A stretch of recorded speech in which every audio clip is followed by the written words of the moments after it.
En næstur á svið ég veit alveg hvað þetta sko. Ég að finna þig sko. Sveinbjörn Berentsson. Hvað var skrifað þig hérna? Aftan á bæklingnum. Það var hérna rosa klausa. Sveinbjörn Berentsson aðstoðarvarðstjóri og BS Bráðatækna hjá slökkviliði höfuðborgarsvæðisins. Og hann ætlar að fjalla BS Bráðatækninámi. Þetta var bara stuttulega gott. Ekkert meira. Gjörðu svo vel. Gefum hann gott klapp.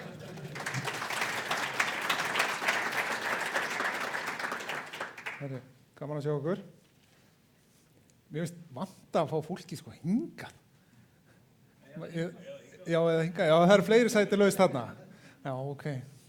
Herri, ég heiti Sveinbjörn. Ég er bráðatæknir og aðstoðarvarðstjóri á slökkviliðinu.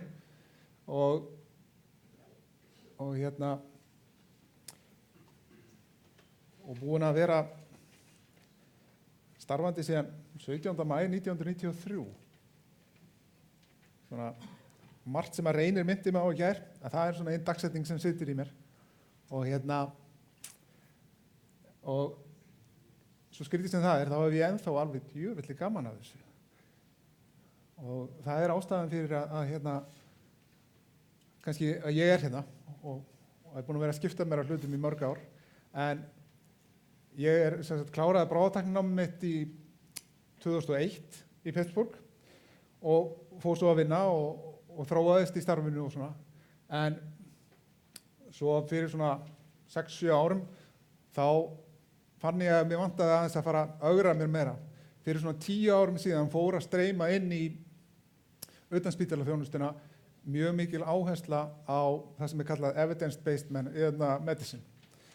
Og það fór að koma fram alls konar breytingar á umhverfinu okkar sem voru studdar á rannsóknum. Og áttaði mig á því að ég hafði út úr mínu námi og mínu starfi engan bakgrunn í raun og veru akademískan bakgrunn. Það fullt af flottum hlutum í náminu okkar, en mér vantaði algjörlega þann vinkil. Og út frá starfinu hérna hjá Landssambandinu að áttaði mig á því að til þess að fá sæti við borðið, til þess að þeir hlustað á okkur, að þá yrðum við að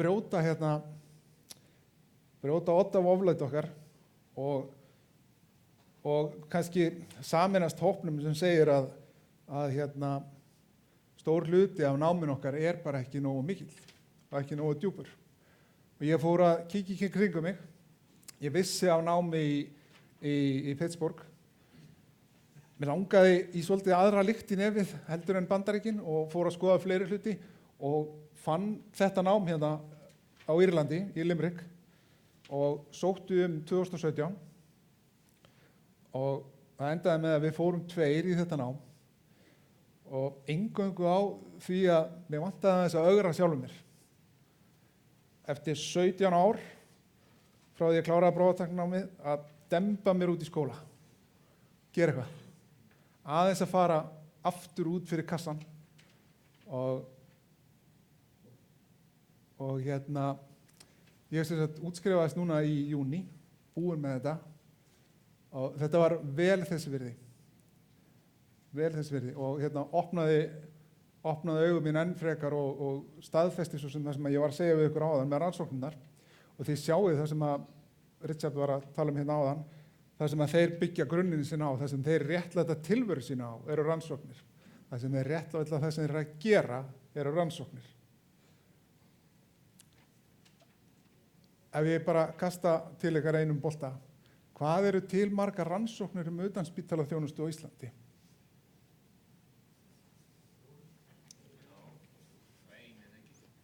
Já, hvað fjallar hún?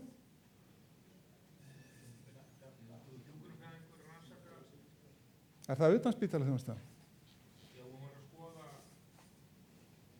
ég var að lesa ekki fyrra, Utanspítalaþjónustuna. Ok.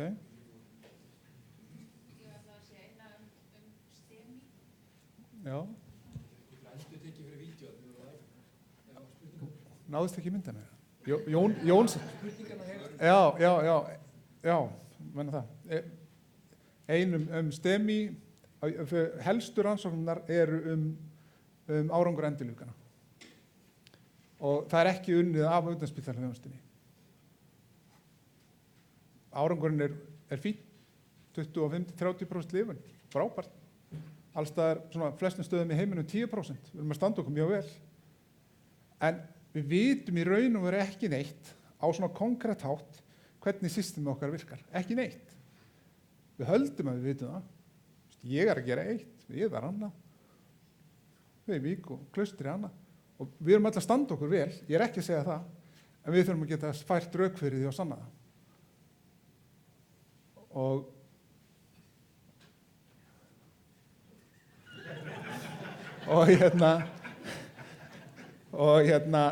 Þess vegna er nauðsynlegt að víkka sjóndeildarhringinn og ögra sjálfum sér svolítið og læra þessi fræði. Hvað í raun og veru, hvernig lesum við úr rannsóknum, hvernig vinnum við úr tölfræði, hvernig græjum við að búa til rannsóknir.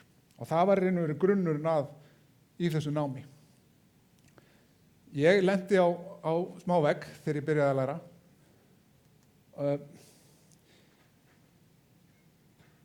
Vitiði 21 dagur. Ég hef sagt einhverjum inn inni hvað þetta þýðir. Vitiði hvað þetta þýðir? Já. Tæplega mánuður, jú. En svona út frá, hvað maður að segja, lærdómi og þekkingu, vitiði hvað þetta þýðir? Lalli segi já, hvað segir? Var ég búinn að segja þetta? Já, ok. Viltu deila því? Nei, þú segir að þú ert með það í... Já. Þetta snýst Þetta snýst um að þjálfa heilan. að þjálfa heilan. En það tekur 21 dag til þess að virkja nýjar taugabrautir í heilanum. Kom okkur til að gera nýja hluti. Og ég rak mig svo sannarlega á það. til rannsóknir það? Já. Og því miður forfallaðist fyrirlesarinn sem ætlaði að sýna ykkur þetta. Billy Connolly, hann kom ekki því miður, alveg frábær fyrirlesari og hann meðal annars búinn að gera þetta og í heilanum á okkur eru endalausar taugabrautir. Það eru samtengingar á þeim en þeir eru ekki endilega virkar og þeir eru byrjum að læra eitthvað og það er búið að skoða þetta alveg frá fósturskeiði og áfram, við getum alltaf lært eitthvað. Það tekur 21 dag að virkja brautirnar og eftir það erum við að fínstillaðar að gera það betri. Þetta er alveg ótrúlegt og það tók mig alveg þennan tíma að byrja, setja mig í gírinn og koma mér aftur í að læra. En það var vel þess virði. Hérna er ég með annað, vitið hvað þetta vísar til?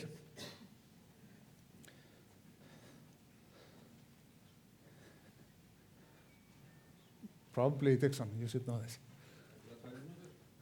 Já, tæplega 2 mínútur. Hvað tekur tæplega 2 mínútur? Já.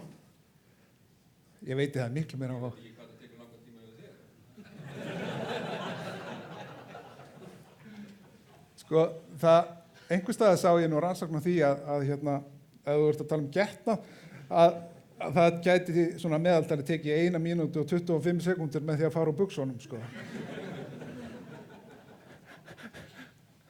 En þetta er sá tímið sem að tekur að hetta Guinness. Svona aðeins að breyta þess. Sem að hjálpaði mikið, en grunnurinn að náminu, það sem að heillaði mig við námið var hvernig þeir settu þetta fram og hver var markmiðið. Markmiðið var fagleg framþróun. Ég var búinn að gefa tíma mínum hér til þess að standa að því og mér fannst ég þurfa betri og sterkari grunn til að styðja mig áfram í því og þeir gátu sýnt mér fram á það rannsóknir, stór partur af þessu, meiri hlutin af vinnunni í 2 ár, lesa rannsóknir, læra að gera rannsóknir, hvernig þetta lesa úr rannsóknum. Þannig að mér fannst þetta alveg vera að tala til mín og það sem maður tekur alltaf út úr öllu námi og eftir því sem maður lærir meira, að maður verður gagnrýnni. Við heyrðum það í gær hjá hann Lars, sem mér fannst mjög áhugavert. Hann fór ákkurat inn á þetta það sem við vorum að fagleg framþróun, rannsóknir og gagnrýn hugsun. Við eigum að spyrja okkur, erum við að gera rétt? Það getur vel verið að það sé. Og við erum búin að sjá núna, til dæmis með stuðning við háls og hrygg, algjör umbylting, byggt á gömlum mítum, en algjörlega búið að afsanna með rannsóknum. Og Háskólann í Limerick var meðal annars hluti af því að í raun og veru koma okkur inn á nýja leiðir í því. Við erum að sjá breytingar til dæmis varðandi endurlífgun og gjöf og adrenalíni. Þar var 8.000 manna rannsókn á Bretlandi, mjög umdeild. Það sem að 4.000 fengu adrenalíni endurlífgun og 4.000 fengu ekki. Virkilega stórt þýði, vel að þessu staðið, algjör umbreyting. Það verður mjög fróðlegt að sjá hvernig alþjóða endurlífgunar samfélagi tekur á því núna með 2020 gætlanum. Það eykur lifun inn á sjúkrahús, en ekki, það fara fleiri lifandi inn á sjúkrahús, en heildarlifunin minni. Það var birt á Facebook-síðu fagdeildarinnar varðandi TXA og höfuðáverka. 20% betur lifun, ef það ekki var strax. Og það bara sambærilegt með það sem var gert í öðrum blæðingar hlutum. Þetta hefur ekki verið rannsakað gagnvart höfuðáverkum hingað til. Þannig að til dæmis eftir 3 tíma engin áhrif. Þetta allt utanspítala rannsóknir þarna og mest úr stríðum, eins og þetta komin, Írak, Afganistan. En námið sjálft sem sagt 2 ár, 4 rannir. Það fjarnám og það ætlað starfandi bráðatæknum með starfsreynslu. Þeir eru með annað full-time 4 ára prógram sem maður getur komið alveg grænn inn í. En þeir sem hafa starfsleyfi hér sem bráðatæknar, þeir geta komið inn í þetta og 2 ár í fjarnámi. Það viðvera á Írlandi í 1 viku á önn og í okkar hópi vorum við 26. Það voru þarna frá Írlandi, frá Norður Írlandi og svo við 2 frá Íslandi og virkilega skemmtilegu tími og gaman að hitta þetta fólk og það tengslin líka. Að kynnast fólki. Því við erum eyja, Írland nú eyja líka, en mjög skemmtileg og gott að vera þarna, gott fólk heim að sækja og í raun og veru það sem við þurfum. Við þurfum að efla tengslin af því að við þurfum að auka víðsýnina. Þetta dýpkar faglega þekkingu, það hluti af þessu, það byrjað á því, það bætt við meiru. Það farið verulega vel í aðferðar og tölfræði hlutan í þessu. Mikil verkefnavinna, en skemmtileg. Verið að lesa og túlka og skila af sér. Loka verkefnið rannsóknarverkefni. Gera okkur hæfa til að standa á eigin fótum, standa að faglegri framþróun og keyra af stað rannsóknir. Hvernig við höfum að gera þetta? Og svo lítum við svona út í lokin, sko. En svona í framhaldi af þessu þá fóru 3 á eftir okkur.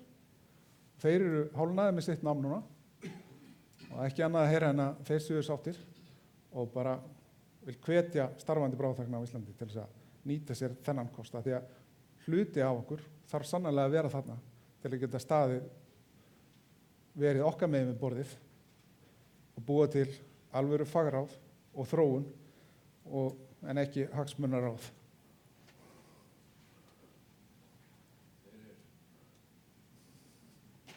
Þannig að þetta mín kynning. Þetta hann Mark Dixon hérna á myndinni, hann yfir prógramun okkar og hann ætlar að tala við ykkur næst akkúrat nám og þróun í námi, hvernig hún hefur verið og bara býð hann velkominn. Mark.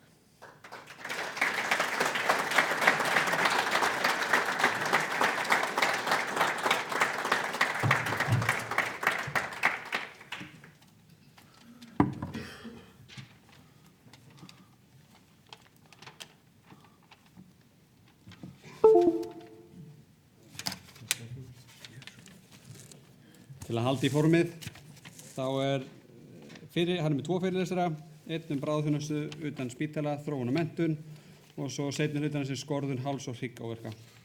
stutt Mark Dixon. Það einmitt aftan á bæklingu þeir sem ekki búin að lesa. Hann kennslustjóri í BS Bráðatæknanámi í University of Limerick.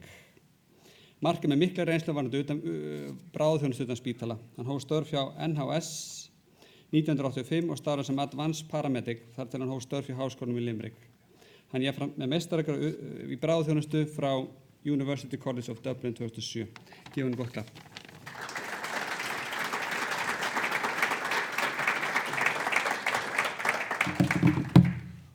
Guten Tag. That's it.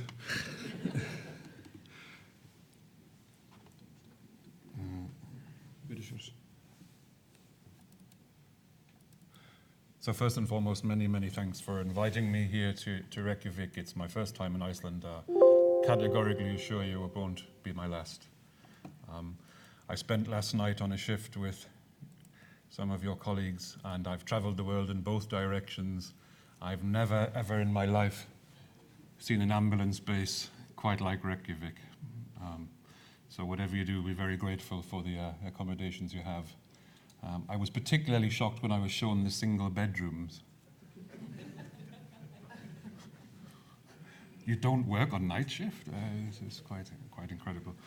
So I say thank you very much for inviting me. It's a pleasure. Unfortunately, I believe I have a double session, so you're in real trouble. What I would say is it was a very harsh decision for me to make. Will I come to Reykjavik, or will I follow Sven's advice? Svenny's advice. I have no idea what the picture said, but he showed the picture of drinking Guinness. It is the Rugby World Cup quarter-finals this morning. And just to advise you, England have beaten Australia 40-16, I believe, and Ireland are now playing the All Blacks from New Zealand. So if somebody wouldn't mind keeping me up to date during the course, I'd be very, very, very, very, very grateful. So I two little sessions. One is about the nonsense of spinal mobilization, which will come a little bit later, and firstly, is the transitioning from vocational to academic paramedic education. Now, it's not for me to say what should be done in Iceland. It's not for me to say what's right or what's wrong, but I'm giving you the Irish perspective of where we physically are. And we run two courses. One is a 4-year undergraduate for essentially school leavers who want to go to university like any other profession. Or indeed, we run a 2-year program, which is the upskilling of existing paramedics, traditionally trained to diploma level to meet the difference. Normally, when I speak to an audience of paramedics, they say,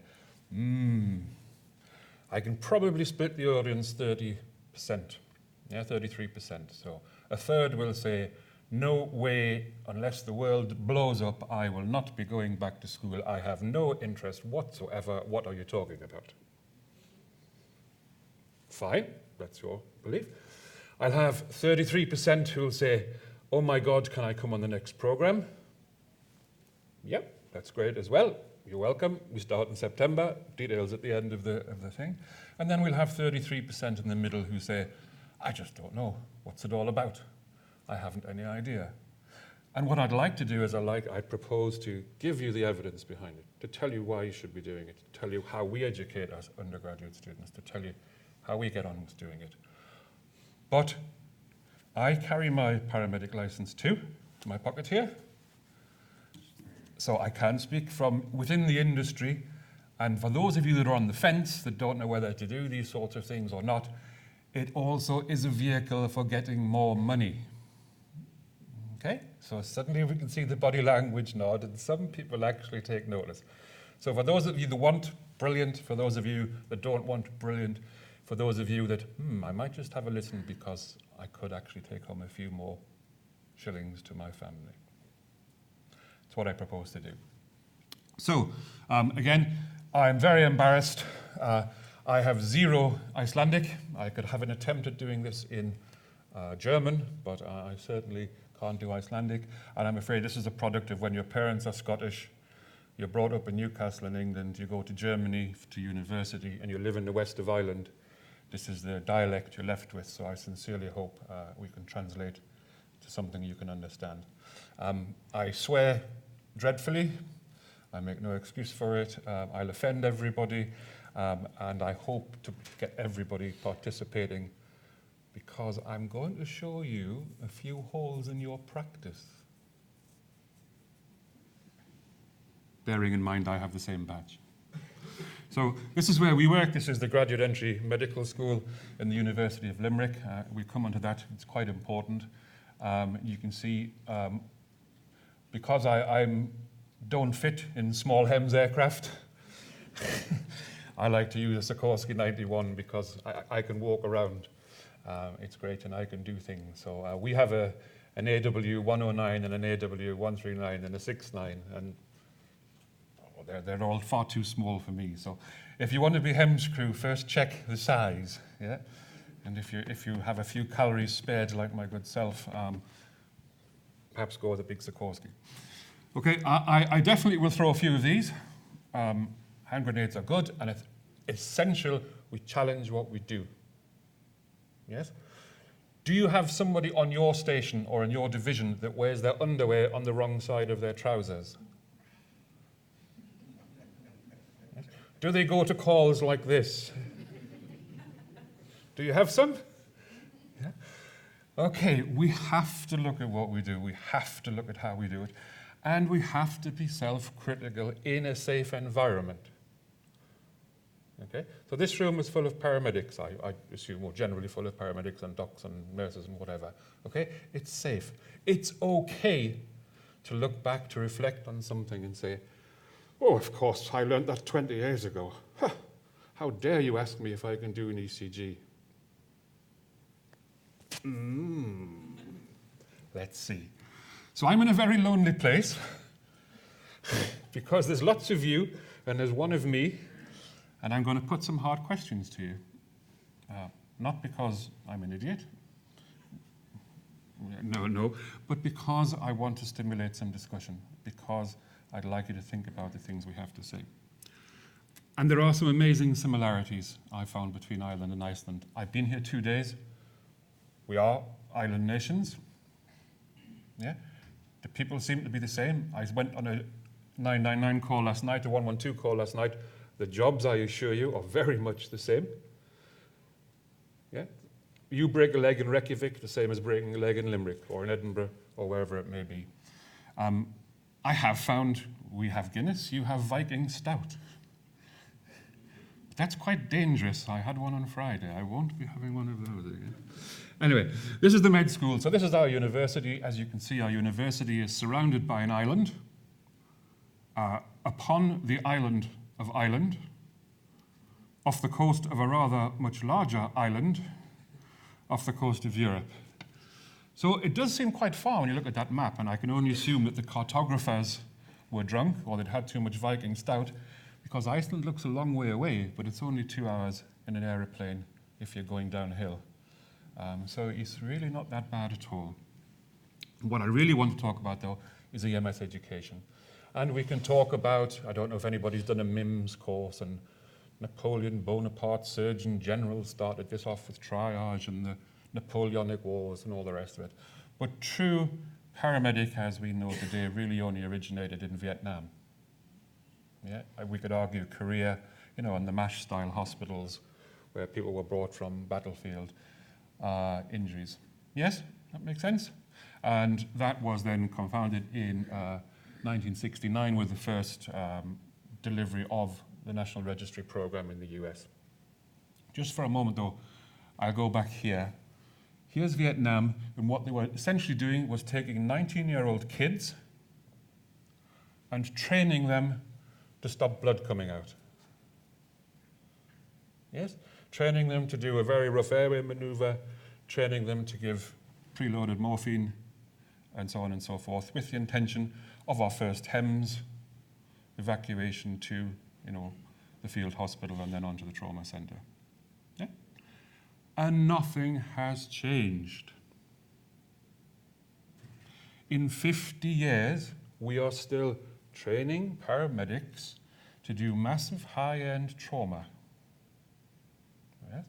But the population demographics, the jobs we do, are completely and totally different.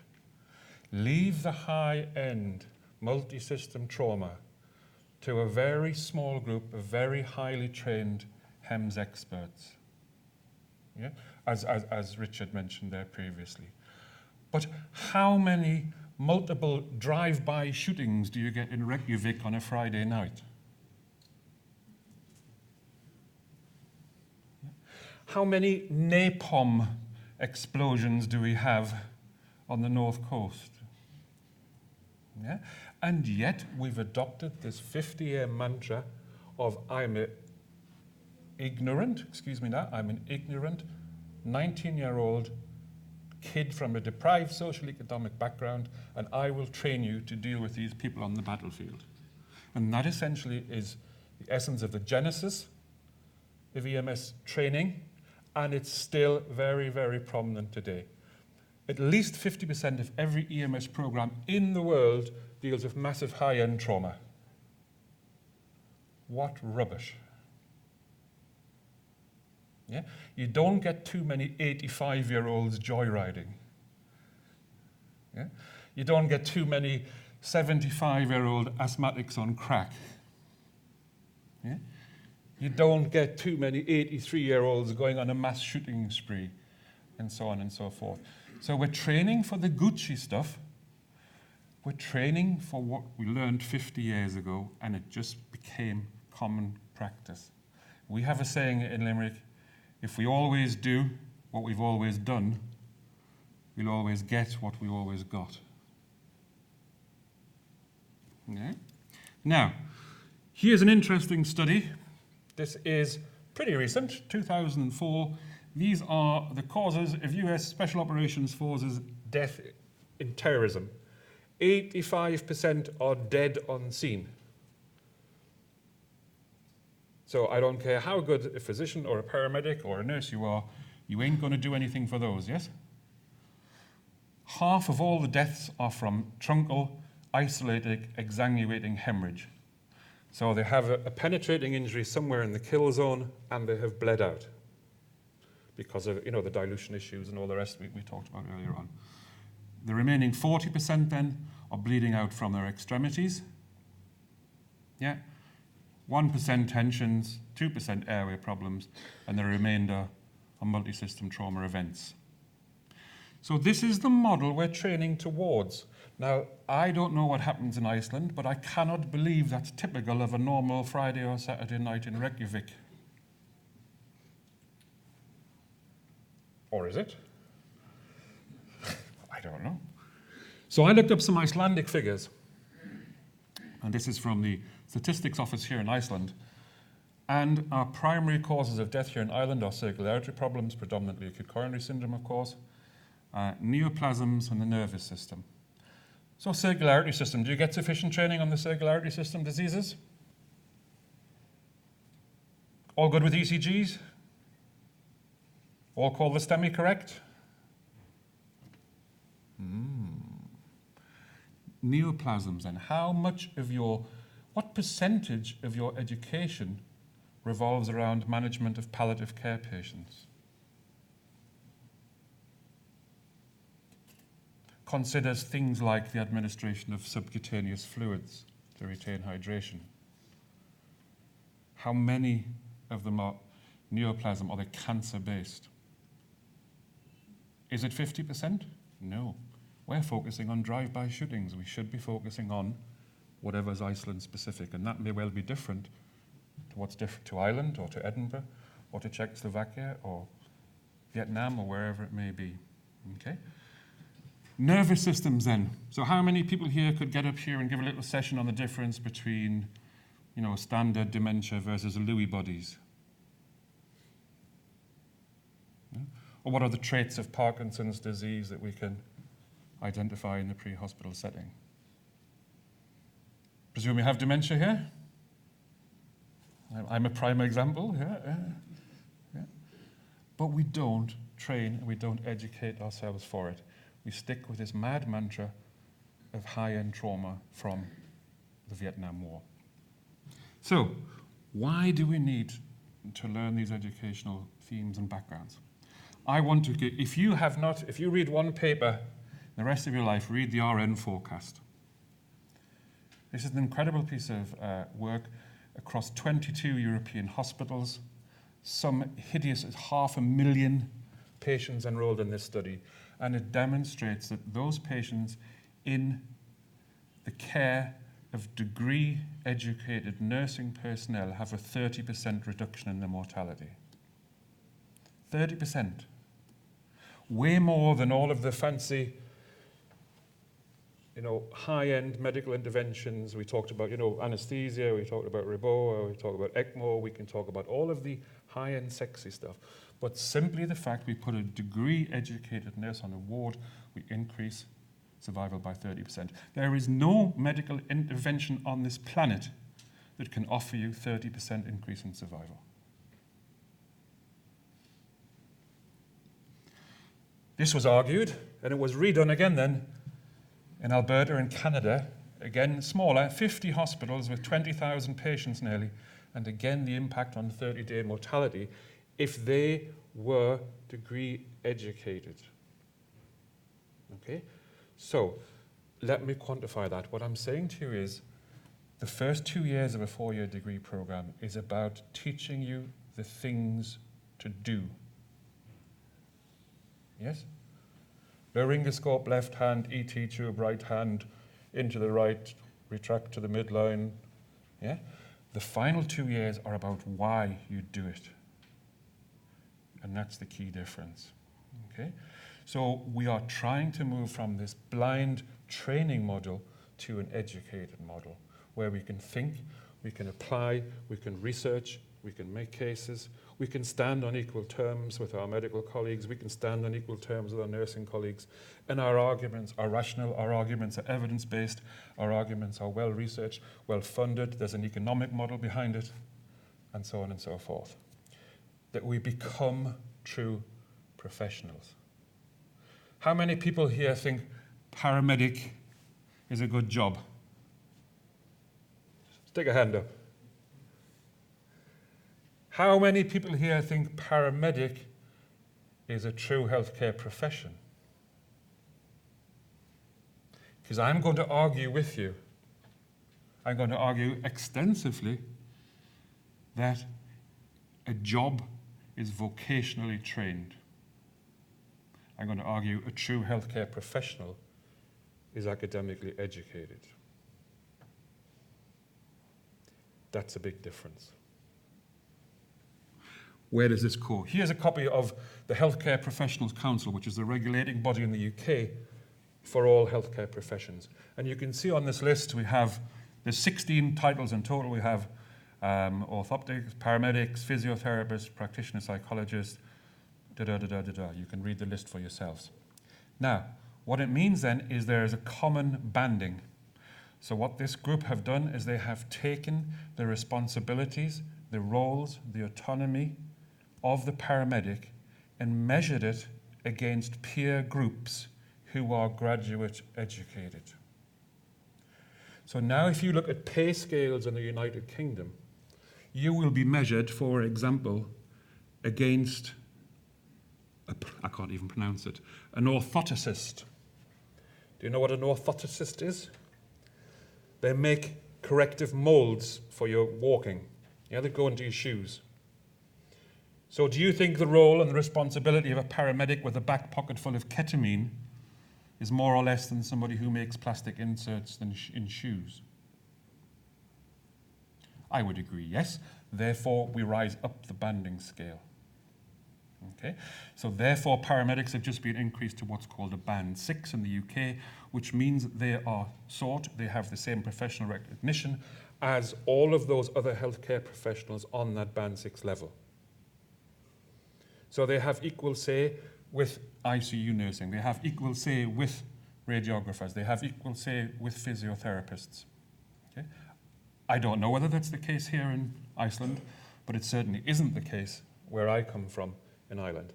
And the only differentiator, the only common thread between all of these professions is they all have honours degree education. Question for you then. Yourself, I want you to say you agree with this question or not. I, as a paramedic, am a professional healthcare provider. So there's a scale of 1 to 10. So 10 tells me, absolutely, how dare you ask, I am most definitely a professional healthcare provider. 1 means, no, I just do this because I enjoy it and I have a packet of Band-Aids in my back pocket. How many hands up for a 1? How many hands up for a 2? 3? 4? She's getting laborious. 5? 5, 6, 7, 8, 9, 10. Oh, there's a few who are so frightened about what I'm going to ask next because nobody's put their hand up. Let me ask a similar question. Normally I get 10, 10, 10, 10, 10, 10. Oh, how dare you, I am a healthcare professional. If you ask the same question to an ICU nurse, how much of a healthcare professional do they think paramedics are? What do you think the answer is on the scale? 1? We've got a 1 over here. 2? 2 over here. 3? We've got a 3 over here. 4? Okay. So we, by our own admission, are definitely, in our own eyes, not seen as true healthcare professionals amongst other professions. Why? Because we don't have the bloody degree education that they all have. That's why we do it. It's all about the learning. If we teach today's students as we taught yesterday's, we rob them of tomorrow. Okay? So we've got to ditch this mad mantra of 1960s Vietnam and people with arms and legs blown off left, right, and centre. We have to look at our population, we have to look at our morbidity and mortality stats, and we have to tailor our education to match the modern requirements. So how many people here have been trained as paramedics? Ooh, dodgy bunch over there. You should define a paramedic, because in Iceland, paramedic is the highest level of the hospital. Okay, how many people here have been trained to work on ambulances? Okay, how many people here have been educated to work on ambulances? That's a big difference. So, before we look to where we need to go, we've got to look at where we start. Education is what remains when we've forgotten all that we've been taught. Yes? And I was taught to read a 12-read ECG about, don't think we had them when I started, about 25 years ago. Have I been assessed since? No. Could I possibly be as good as I was 25 years ago? Well, I'm exceptional. Absolutely not. It's mad. So we've got to look at the teaching and how we deliver it. Here's a teacher, and a teacher instructs specific skills and content according to a curriculum and developmental level. An educator coaches individuals to become what is essential, to develop them into human beings that are alive. And what I would suggest to you is, oh my God, please, please, please burn all of the NARAMT books. There are appalling lists of things you must learn blindly. Yeah? There are endless, endless, endless PowerPoint slides of bullets. Yeah? And now if you go on a course, we actually ran the critical care paramedic program last January or last year sometime when we brought in the crowd from the US, and it was great and brilliant. And the whole course was about how to pass the exam. Nobody had any idea about ventilation mismatch. Nobody had any idea about oxygen dissociation curves, but they knew if question 27 came up, the answer was D. That's bollocks. Right? That's training in its worst possible thing. If you read the instructor manual for these courses, it actually says, "Hello class, my name is ... Yeah? And how can what is applicable in Detroit be applicable in London or Glasgow or Reykjavik, or trying to think of the name of another Icelandic city, but I can't pronounce it, or whatever it may be. Okay. So the educator is there to support and encourage and lend a guilty hand. What a painful experience of learning. And what we've been very guilty of in EMS is absolute rote learning. What is ambulance education learning? It is about learning lists, memorizing them and spitting them out at the end of the course. That is rubbish. That does not teach anybody anything other than to pass the exam. Okay? That is harmful to you as an individual. It's certainly harmful to the patient. Yeah? And it does not help us understand that the disease profiles are going on. So here we go. This is our program, and I'll show you ours. I have two. I'm slightly conflicted because a number of people in the room are on our graduate level program, so I'm going to tell you how we do the undergraduate program. And the key issue is we're new to this business. We're new to degree education as ambulance staff. Yes? So you have to hook up with who's there already. And we have two options. We have medicine and we have nursing. Yeah? Let's take the UK, it's the nearest. Most of the US don't offer degrees in clinical, in paramedic work other than management. The UK has endless universities teaching paramedics, but they're all linked to nursing schools. Why? Because if you actually take the definition of two, we are very general practitioner based. General practitioners work in the community. Medical graduates giving personal, primary and continuing care to individuals, families and a practice population, irrespective of age, gender, and illness. So I would put it to you, you could take away those two first words, and add the words ambulance personnel. Could you not? Whereas if you look at the nursing model, the role of the definition of a nursing is preventative, curative, rehabilitative, supportive nursing to individuals and groups, and play a big role in health promotion. So in my personal opinion, we are much, much more well aligned to the practice of medicine than we are to the practice of nursing. Think about general practice. We all work in the community. We all don't know what we're going to. We're all many miles from hospital. Yeah? We have hideous responsibilities in terms of drug management, in terms of patient regimes. Yeah?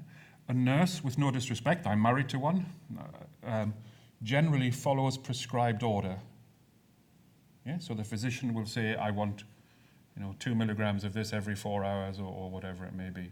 That's not us. We have that autonomy. So I think we decided to move, and there's our ambulance outside the graduate entry medical school.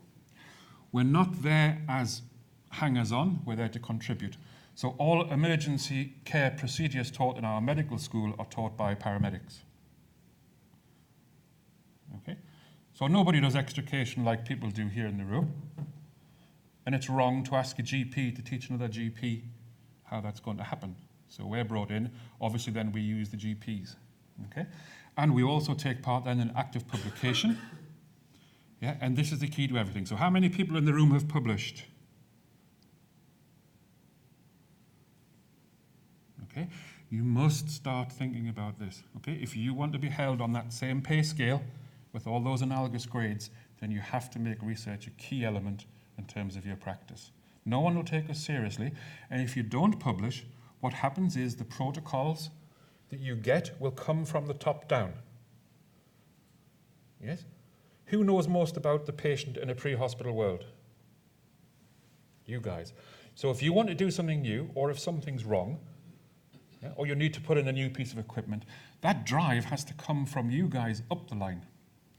And I assure you, if you have a medical director or if you have the governing body or whatever it may be, if you come to them with an evidence-based, published solution to a problem, they will have no option but to sit down and listen to you in very realistic and safe terms. It's the way forward. We also have to lose this mantra that only paramedics can teach paramedics. Oh my God, she's a nurse. Bullshit. The right person for the job has to teach the subject matter. So if it's about doing an A and B post removal and a side exit extrication, absolutely it should be a paramedic. But who should teach pharmacology?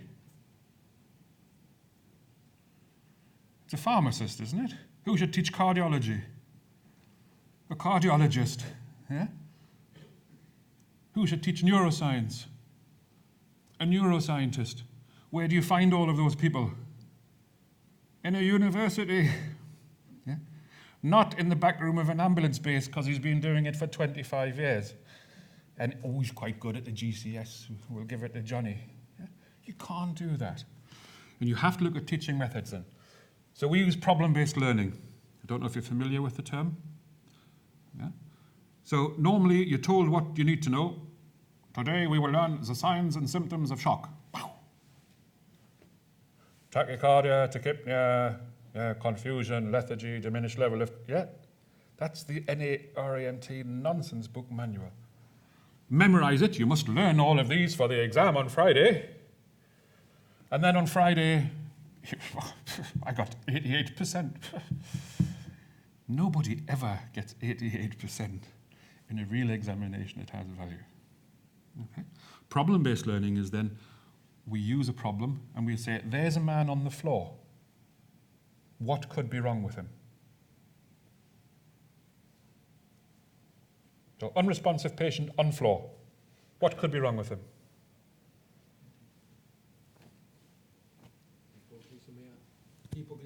Hypoglycemia, good. Or stroke, good. Or many things, such as? Too much Guinness, there we go, excellent. So what we're starting to do is we're starting already to wander into what we call, the differential diagnosis. So these are the ones that we have. Let's start knocking them out one at a time. Let's start researching the mortality rates, the morbidity rates, the pharmacology behind it, the polypharmacy. Let me give you an example. If you go to EMT school, they'll say, oh, here is a statin. A statin is given to people with acute coronary syndromes because it keeps their cholesterol down. Yes? They don't tell you what happens if you get a statin and an ACE inhibitor and a beta blocker and diazepam, yeah, and metformin, yeah, and so on and so forth. We're too insular in the way we do things. We have to think much wider. We call it a constructivist classroom, where the teacher and the student, ever-changing view of the world, and you cannot teach EMS as inert facts to be memorized. All you'll do is learn the facts. And the way we get so fact-oriented is because we use damn PowerPoint. Now, the guys that have been to my place know I ban PowerPoint. PowerPoint is evil because PowerPoint is dangerous and it gives the illusion that we understand. PowerPoint simply identifies the points you need to pass the exam once you've memorized them. Okay? Some problems in the world you cannot put in bullet points. He says, showing bullet points. So, here's an example. I don't mean have any grief, but this is from the EMLS program, yes? This is cardinal presentations, a ground level fall. Yeah, okay. Chief complaints, loss of balance. Yeah, okay. Here's a primary survey, level of consciousness, awake, opens eyes, sound of your voice, talks, makes eye contact, open airway, respiratory, blah, blah, blah, blah, blah. Okay? So that's the conventional presentation. What I'm going to suggest to you is you have to learn to do things differently. So I'm going to use, just so I'm not American biased, a video here and ask you, if I learned the one line on the slide which said ground level fall, does that offer me the same education as something like this?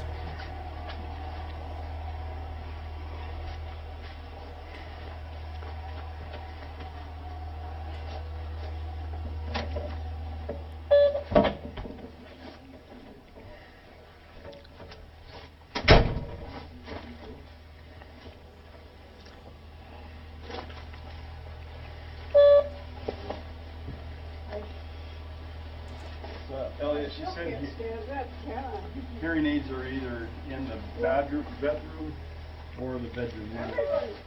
Okay. Hearing aids are either in the bedroom or the bathroom. Give that to Mark in case he wants it. She said bedroom or bathroom? Yeah, either one. Not sure which. On the bed, maybe? Okay. Oh, there's 1, 2. So we got a CPAP machine here.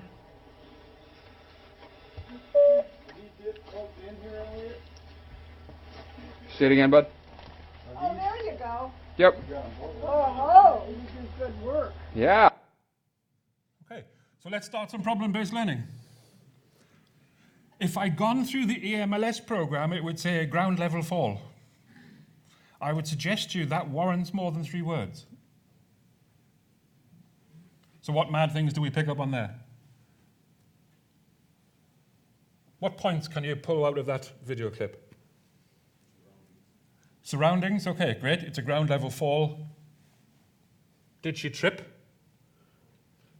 Was she pushed? Is she drunk? Did she have a fall? And we use whiteboards and everything goes up. What else can you tell me about that?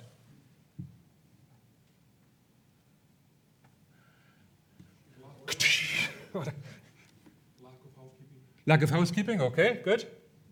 Think broader. What about her problems? Social status? Age? Respiratory problems with the CPAP? She's deaf?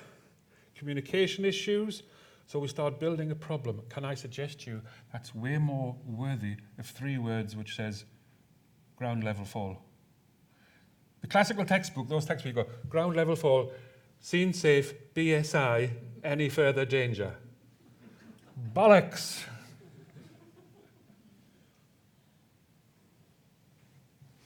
So we have to look at modern ways of doing things.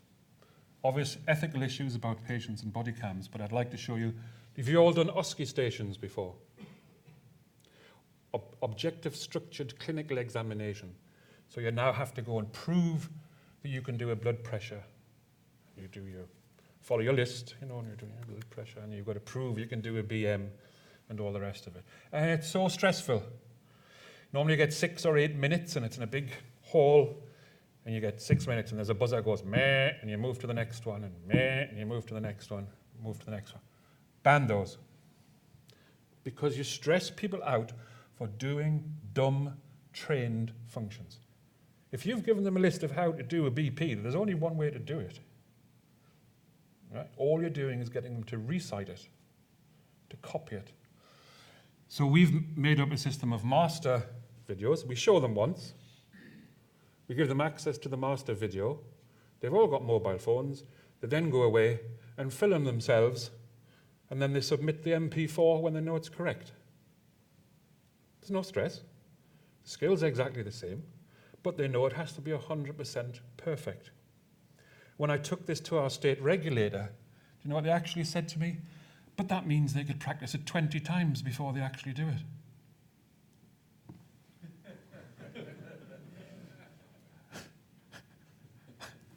Unbelievable. So I was just going to show you a very quick one on naturally everything is evidence-based, everything is referenced, everything is built into a program that we can stand behind and the medical director has viewed. This is just a very quick 2 minutes. So somebody can look up the rugby score on. Measuring blood glucose. Hi Orla, I'm Lisa. Today I'm going to take your blood glucose level, is that okay? Yeah. Have you ever got this done before? Yes, I have. Okay, I'll just explain it to you. I'm going to prick your finger with this lancet, and then I'm going to check your blood glucose levels with this device here. Okay. The lancet contains a spring-loaded needle which is used to prick the patient's finger. The needle is released by pressing the purple button on the base of the lancet. The thin plastic part at the top must be twisted off before the needle can be released. This is the container for the test strips. Ensure that the test strips have not expired. Take note of the 4-digit code labelled on the container. This is the glucometer. Press the button to turn it on. Wait until the glucometer displays a code. This code must match the code from the test strip container.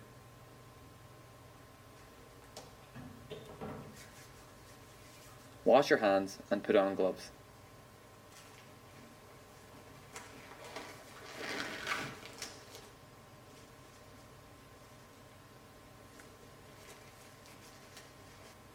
Insert a test strip into the glucometer with the blood well facing outwards.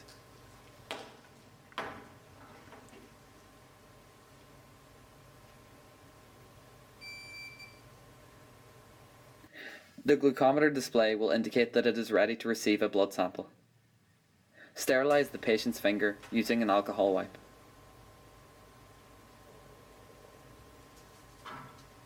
After giving a warning, prick the patient's finger with the lancet.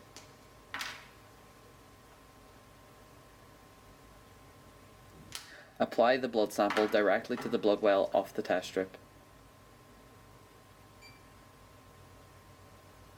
Give the patient gauze for their finger. Note the patient's blood glucose level. Dispose of the test strip and lancet into the sharps bin.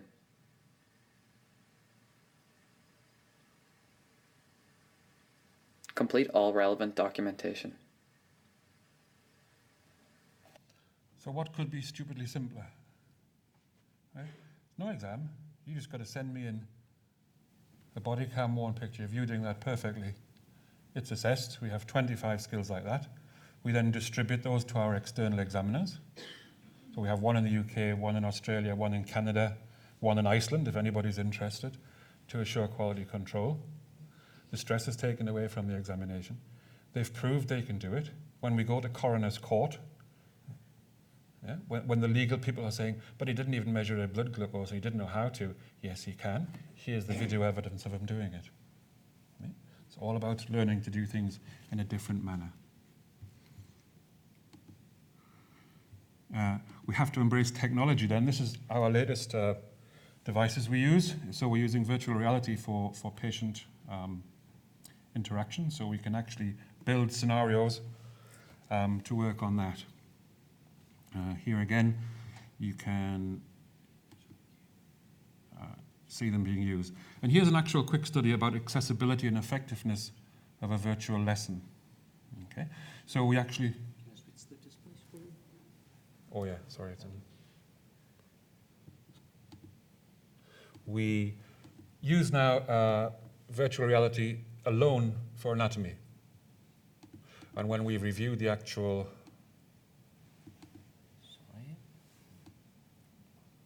When we reviewed the results, we actually find we have a 20% increase in the examination outcomes using virtual reality. Which says, don't worry, there's 2 sessions, lots of slides. 35. No.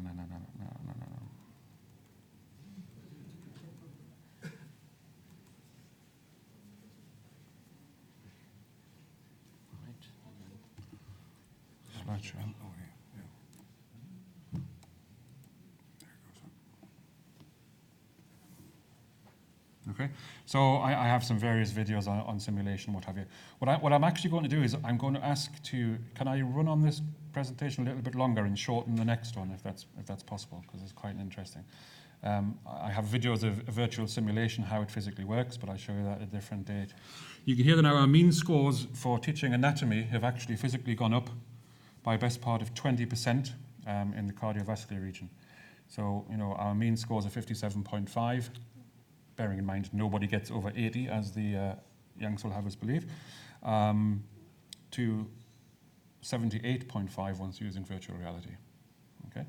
And we also then have to deal with mad things like telephones, mobile phones. Everybody here has a mobile phone, I presume? Yeah? Okay, good. Now, I'm going to try something. I better have our IT man standing by, because this is going to be a disaster. What I'm going to try and do is we're going to see about internal reflection. Okay? So internal reflection is about how do I do the job, how do I perceive, how do I think I'm doing. And I asked you earlier on how many of you deal with acute coronary syndrome patients. Everybody went, yeah. How many can do an ECG? Everyone went, yeah. And I said, So what I'm going to try and do is this. I'm going to get out your phones, And I do want you to switch them on. And I'd like you to go to your browser,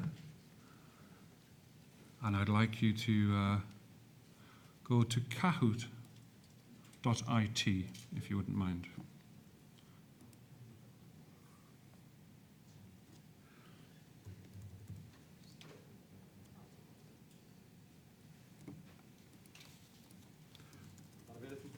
Where's our... Would you mind getting that in for me? And I'll talk. Okay. So if you can go to kahoot.it, I'm going to generate for you a PIN number, and you should be able to put in a PIN number, and we're going to give you then a 12-lead ECG test, just to wake you up. And the question's going to be very straightforward. STEMI or non-STEMI. Okay, so this is a simple example of what the identification of our false positive rate could be for activating your cath lab. Yeah? So if you consider activating your cath lab, you've got a minimum of 2 scrub nurses, an interventional cardiologist, yeah, a reg, a porter, a recovery nurse, an ICU bed, 27 worried relatives all trying to travel with you in the ambulance, etc., etc. So it's imperative then that we know what's going on. We're trying to log you in. Thank you very much. Welcome. Excellent, good man. I have fingers the size of shovels, so it doesn't work very well. Okay. That's not right, is it? Thank you.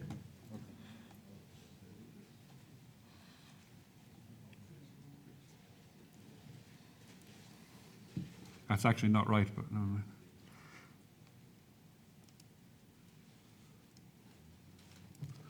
If you'd bear with me.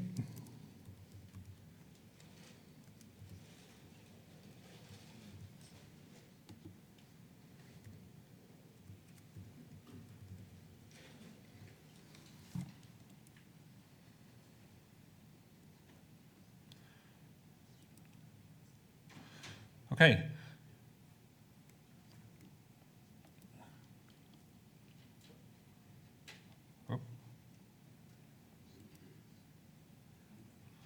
So,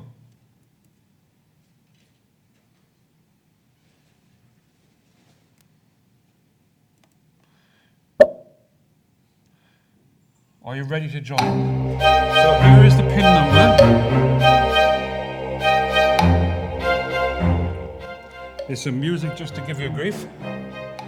And if you log that in, you should get 2 buttons which will say yes or no. And these are identifying STEMI as yes or no.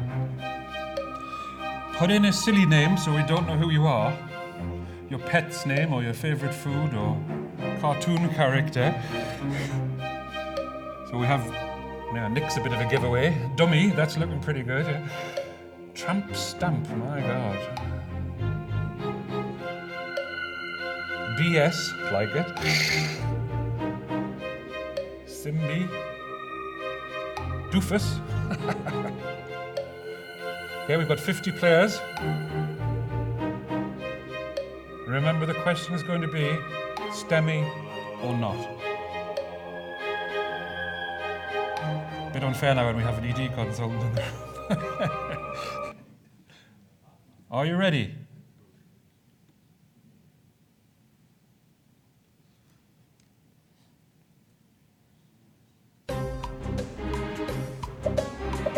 How do I blow this up now?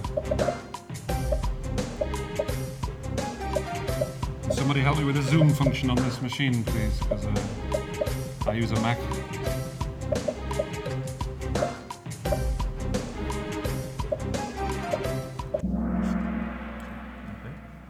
So we had, that was a bit of a tester just because we're trying to get the...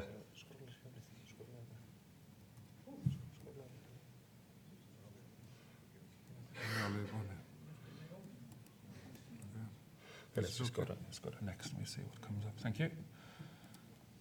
So, next, 2. STEMI, yes or no?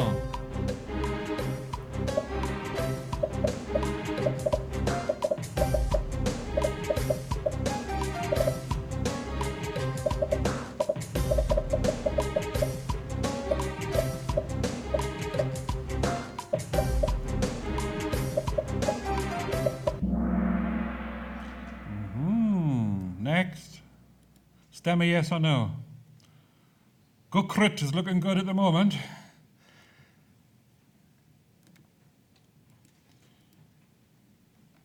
And it won't let me do any more. But I'll stop it there, all right, because I'm going to just get into more technical problems. What I mean to do is just modern ways. If people won't stop using a mobile phone, let them use it. Okay? Now we've got a huge problem here because all of the STEMIs that I was going to show you, all 12, were all negative.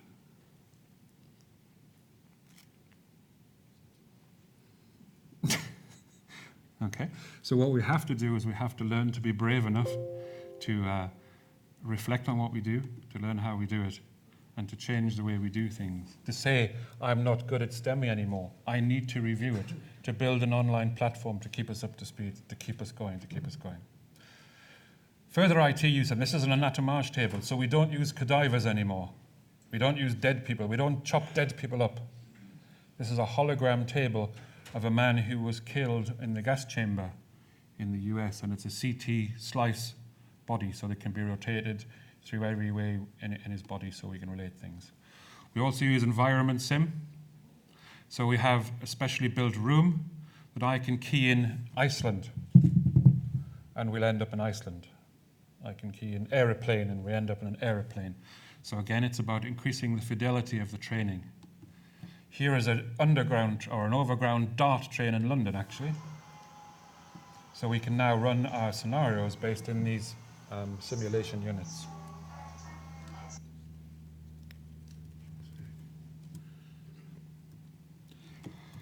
I'll bring my Mac next time. This is what we call a simbulance. So this is an ambulance body that we've taken off a vehicle, and you can see the square piece on the front is actually a control room where we run a high-fidelity Wi-Fi-based mannequin and the CCTV in the back, so we can stream the simulated patient care that you're providing in the ambulance back to here. Now, we've also built the same thing for a helicopter, but we've built it in a minibus, and we've vehicle wrapped it in the helicopter colours, and we're currently undertaking a study to see what's the best crewing model. So I know we talked about the team, which is very appropriate, but politically we're having trouble about whether it should be physician-led or paramedic-led or a mix. So we're getting all our volunteers just to wear scrubs, and there'll be a random crews mixed and put into scenarios for in-transit care. So watch this space for mayhem to erupt when the results are published. This is the 3G SimMen, so I'm sure you're familiar with the wireless hi-fi simulation people that can be put in the back of the simbulance. Interdisciplinary education is incredibly important. How many hours did you train with nursing during your ambulance training? A lot? Oh, okay, good. It's very rare normally, never the two shall meet, but I think it's essential that we do. That's a picture of my dog. He died on Tuesday. He has nothing to do with the presentation whatsoever, but I hate PowerPoint so much I thought I'd give her a go. And we also then have to be able to record and document what we do. So again, we've gone to the mobile phones, and we have a skills recording app that we utilize. So here's our latest publication. It's just under review. It'll be published on Monday. Are traditional paramedic placements appropriate for use? So normally when you go through school, by paramedic I mean ambulance, you go to the emergency department, okay, very valuable. You go to coronary care in the cath lab, and you sit and watch a TV screen going wire uphole. Okay. And you might go to theatre and do a few tubes or LMAs or whatever. Yeah? That's no longer good enough, I'm afraid. This is a study done which asks for the most important paramedic skills, and it shows communication and clinical skills are the most important things we need to learn. So this is a log of one of our students from last year, graphically displayed. He did 158 shifts, saw 907 patients, 109 calculations, 641 blah, blah, blah. And we drill this down into every single detail. So by month, you can see under his neuro assessment, October, November, December, and you can see the number of times he did AVPU, blood glucose, Glasgow Coma Scale. When he comes back into block, guess what he's going to have an intense training session on?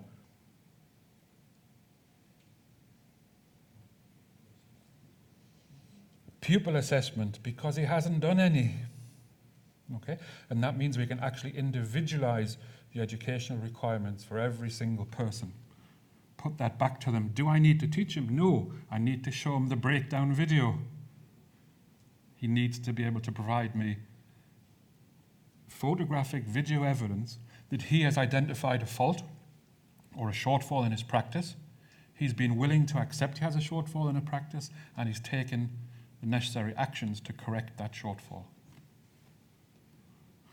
Here are the 10 most used skills then during the internship analysis of all of our students. So, how many tourniquets do you see there? How many hemostatic pressure dressings do you see there? How many traction splints do you see there?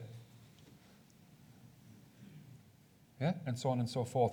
So we balance everything around this mad Vietnam warfare stuff, and yet the top skills are pure and simple medical clinical obs.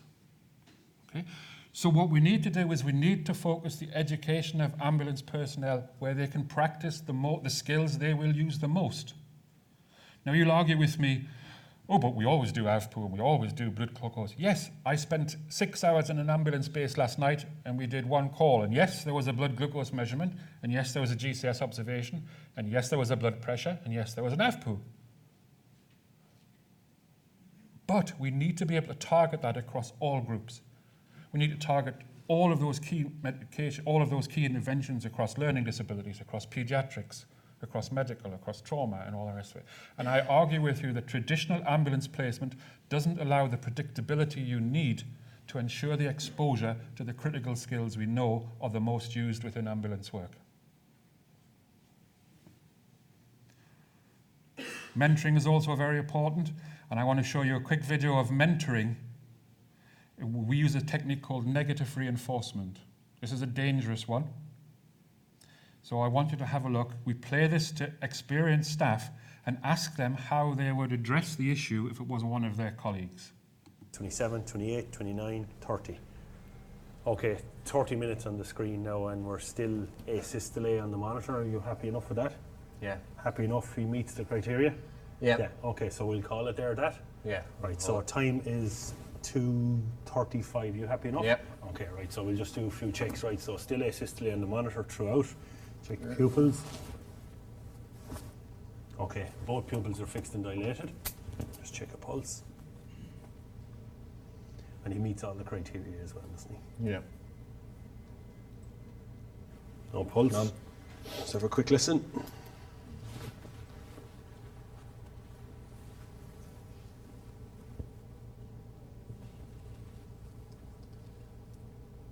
Okay. No breath sounds, no signs of life. Right, so we're happy enough, Mark, yeah? Yeah. Right, so we'll pack it all up. Turn off the drip. Just going to get some of the medications done. Yeah, 1 second, now we'll just get this strip for you. Right, there's our strip. Okay.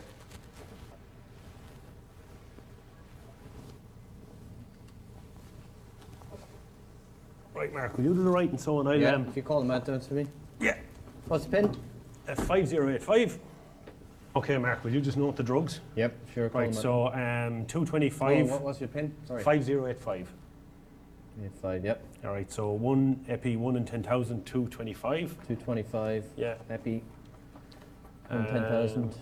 Yeah. I have another one there. 1 in 10,000, 235. 235. Epi. Yeah, 1 in 10,000. 1 in 10,000, yeah. Atropine. Yeah. 1,000 micrograms in 10 mils, 230. Atropine, is that not the old guidelines? What? The new guidelines, is it not atropine? I thought, you correct me if I'm wrong on this one, but I thought atropine was in the old guidelines. Stop with it. It's in version 2. Yeah, it won't do him any harm though. It's no harm. Okay, so another epi, 1 in 10,000, Okay. 240. 240. Sorry, what time was the... And I'll stop it there. Discuss. So can you appreciate if you have an experienced bunch of practitioners and you then highlight somebody who's made a drugs error and pushed it to one side, how would that go down at station level? How would that go down amongst the watch, amongst the group? Not too good, I would suggest, yeah? And we have to learn to reflect, to think about what we've done, to think about the consequences, and we have to be able to trust the management system to allow you to work in a quality control process and not a disciplinary process. That everybody makes mistakes. Paramedic is the only profession I know where nobody ever makes a mistake. Nobody has ever made a drugs error. Bollocks! Yeah? But there shouldn't be a problem in reporting it. Okay? It should be seen as quality control. It should be seen as non-disciplinary, and that's the way we do it. So it's about learning to bring that self-criticism, to see criticism as a positive, not always as a negative, to see it as a way to improving our patient care, to see it as a way to improving the way we do things. And that's how we do it. Some have already graduated, Svenny and Hulna, and we have Gummy and Nelly and Oscar waiting to go on our next round. Not sure if it's right for you, but it's the way we do things. Sorry for running over, and I'll shorten the next one, I promise. What does come out of these programs, though, is research material. And here's the book of all of our research abstracts for EMS, which will drive the position and will show you one thing. I would ask you, embrace change. Ban PowerPoint lists from mad American books. Utilize technology. Practice evidence-based medicine. Reflect on personal practice, and don't be afraid to admit I made a mistake. And research is the key to this profession going forward. Thanks a mil. Sorry for being late.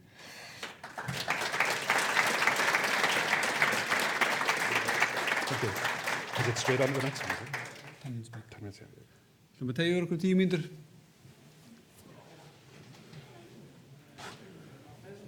Oh well, IT didn't work.